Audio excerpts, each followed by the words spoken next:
بسم اللہ الرحمن الرحیم۔ ناظرین، یہ واقعہ بہت ہی دلچسپ اور بڑا سبق آموز ہے۔ اگر آپ اس طرح کے مزید واقعات سننا چاہتے ہیں تو پلیز میرے چینل کو لائک، شیئر اور سبسکرائب کر دیجئے گا۔ ایک دفعہ سلطان صلاح الدین ایوبی کے دور میں عرب کا ایک بادشاہ بہت ہی ظالم اور کنجوس تھا۔ اس نے اپنے ملک میں یہ اعلان کر دیا کہ کوئی بھی فقیر یا مسکین کو کوئی چیز صدقہ نہ کرے، کوئی کسی غریب کی مدد نہ کرے۔ اگر کسی نے ایسا کیا تو میں اس کے ہاتھ کاٹ دوں گا۔ یہ خبر سن کر لوگوں میں سنسنی مچ گئی۔ اب ہر کوئی صدقہ دینے سے ڈرنے لگا۔ ایک دن ایک فقیر مجبور ہو کر ایک عورت کے پاس آیا اور کہا، اللہ کی رضا کی خاطر مجھے کچھ کھانے کے لیے دے دو۔ عورت بولی، ہمارے ملک کے بادشاہ نے اعلان کیا ہے کہ جو کسی کو صدقہ دے گا اس کا ہاتھ کاٹ دیا جائے گا۔ فقیر نے کہا، تو مجھے اللہ عزوجل کی رضا کی خاطر کوئی کھانے کی چیز دے دو۔ عورت کو اس فقیر پر بہت ترس آیا اور اس نے بادشاہ کی ناراضگی اور سزا کی پرواہ کیے بغیر اللہ کی رضا کے لیے اس فقیر کو 2 روٹیاں دے دیں۔ فقیر دعائیں دیتا ہوا وہاں سے چلا گیا۔ جب بادشاہ کو معلوم ہوا تو اس نے عورت کی طرف اپنے سپاہی بھیجے اور عورت کے دونوں ہاتھ کاٹ دیے۔ کچھ عرصے بعد بادشاہ نے اپنی ماں سے کہا، مجھے کسی ایسی عورت کے بارے میں بتاؤ جو سب سے زیادہ حسین و جمیل ہو تاکہ میں اس سے شادی کروں۔ تو اس کی ماں نے کہا، ہمارے ملک میں ایک ایسی خوبصورت اور بے مثال حسن کی پیکر عورت رہتی ہے کہ میں نے آج تک اس جیسی عورت نہیں دیکھی، لیکن اس میں ایک بہت بڑا عیب ہے۔ بادشاہ نے پوچھا، اس میں کیا عیب ہے؟ اس کی ماں نے کہا، اس کے دونوں ہاتھ کٹے ہوئے ہیں۔ بادشاہ نے سپاہیوں کو حکم دیا کہ فلاں عورت کو میرے پاس حاضر کیا جائے۔ چند سپاہی گئے اور اسی عورت کو بادشاہ کے پاس لے آئے۔ اس کے ہاتھ فقیر کو روٹیاں دینے کی وجہ سے کاٹ دیے گئے تھے۔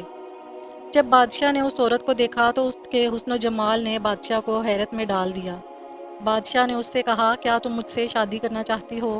عورت نے کہا، مجھے کوئی اعتراض نہیں، اگر تم مجھ سے شادی کرنا چاہو تو مجھے منظور ہے۔ چنانچہ دونوں کی شادی ہوئی اور وہ ہنسی خوشی زندگی گزارنے لگے۔ لیکن بادشاہ کی دوسری بیویاں حسد کی آگ میں جلنے لگیں۔ ان کے دل میں یہ بات بیٹھ گئی کہ بادشاہ اب ہمیں اتنا وقت نہیں دیتا جتنا اس غریب و نادار دلہن کو دیتا ہے۔ چنانچہ وہ ہر وقت اس فکر میں رہتی کہ کسی طرح اس نئی دلہن کو بادشاہ کی نظروں سے گرا دیا جائے، لیکن وہ اپنے اس گھٹیا ارادے میں کامیاب نہ ہو سکی۔ پھر اچانک بادشاہ ایک جنگل میں نکل گیا اور وہاں اسے کافی دن دشمنوں سے لڑنا پڑا۔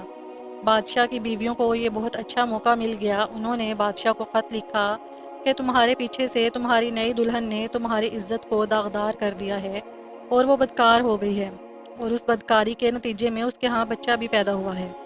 جب بادشاہ کو یہ خط ملا تو وہ آگ بگولا ہو گیا اور اس نے فوری اپنے قاصد کو یہ پیغام دے کر اپنی والدہ کے پاس بھیجا کہ اس بدکار عورت کو اس کے بچے سمیت میرے ملک سے نکال دو، اس کے گلے میں کپڑا باندھ کر بچہ اس میں ڈال دو اور انہیں کسی جنگل میں چھوڑ دو۔ اس کی ماں نے ایسا ہی کیا اور اس کے گلے میں کپڑا ڈال کر بچہ اس میں ڈال دیا۔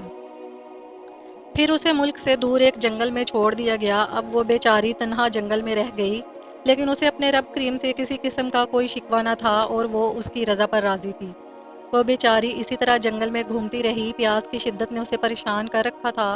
آخرکار اسے دور ایک نہر نظر آئی اور جیسے ہی پانی پینے کے لیے جھکی تو اس کا بچہ گہرے پانی میں جا گرا اور وہ ڈوبنے لگا۔ جب عورت نے اپنے بچے کو ڈوبتے دیکھا تو وہ رونے لگی۔ اتنے میں اس کے پاس 2 خوبصورت نوجوان آئے اور اس سے پوچھا، تم کیوں رو رہی ہو؟ اس نے کہا، میں پانی پینے کے لیے جھکی تو میرا بیٹا اس نہر میں گر کر ڈوب گیا، میں اس کے غم میں رو رہی ہوں۔ ان خوبصورت نوجوانوں نے پوچھا، کیا تو چاہتی ہے کہ ہم تیرے بچے کو نکال لائیں؟ عورت نے بے تاب ہو کر کہا، ہاں میں چاہتی ہوں کہ اللہ عزوجل مجھے میرا بچہ واپس لوٹا دے۔ ان نوجوانوں نے دعا کی اور وہ بچہ صحیح سلامت باہر نکل آیا۔ پھر انہوں نے پوچھا، اے رحم دل عورت، کیا تو چاہتی ہے کہ تیرے ہاتھ تجھے واپس کر دیے جائیں اور تو ٹھیک ہو جائے؟ اس نے کہا، ہاں میں چاہتی ہوں۔ چنانچہ ان دونوں نوجوانوں نے دعا کی اور اس کے دونوں ہاتھ بالکل ٹھیک ہو گئے۔ عورت نے اللہ کا شکر ادا کیا اور حیران کن نظروں سے ان نوجوانوں کو دیکھنے لگی جن کی برکت سے اسے ڈوبا ہوا بچہ بھی مل گیا اور اس کے ہاتھ بھی اسے لوٹا دیے گئے۔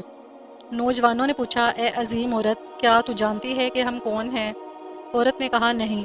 عورت کا جواب سن کر انہوں نے کہا، ہم تیری وہی 2 روٹیاں ہیں جو تو نے ایک مجبور سائل کو دی تھی، اور اللہ نے تجھے یہ سب اس کا انعام دیا ہے۔